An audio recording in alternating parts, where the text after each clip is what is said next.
Thank you so much. I asked Mr. Stewart if I could introduce our last piece. We usually don't talk at concerts, but I wanted to take the opportunity to talk right before my final piece with the symphonic band this evening. It's funny, when I program pieces for symphonic band, a myriad of things are going through my mind, mostly educational, but I promise.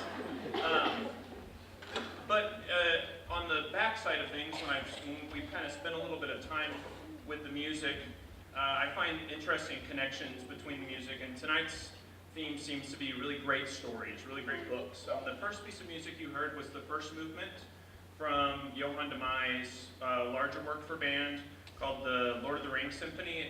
As you've probably heard, it's not the music from the movies, but really, really fine music. And the first movement that we played was the Gandalf movement, which has kind of the Gandalf theme as well as Shadowfax, if you're familiar with the books.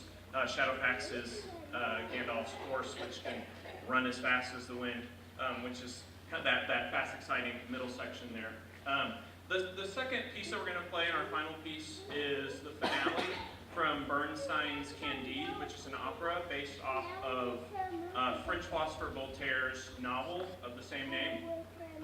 And the gist of the story is that Candide, who is this kind of squire in the king's castle, falls in love with the princess, of course. And Voltaire hated at the time in the 1700s this idea that everyone should be an optimist. And that's not what I'm trying to go for.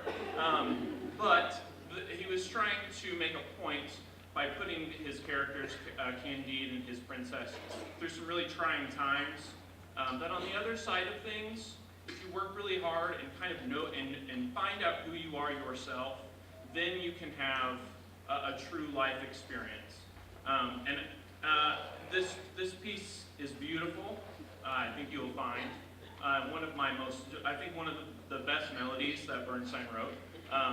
But a piece that I wanted to share, that I wanted these students to know, and also something that felt right at the end of my time here in Lebanon to play with these students, because I hope that students, that you get to go through a beautiful journey and find yourself at the other end, and always, always, always work. Never apologize for being a hard worker. Always work, and always strive. That's what you should be after. So, thank you so much. Here, please enjoy Bernstein's Make Our Garden Grow.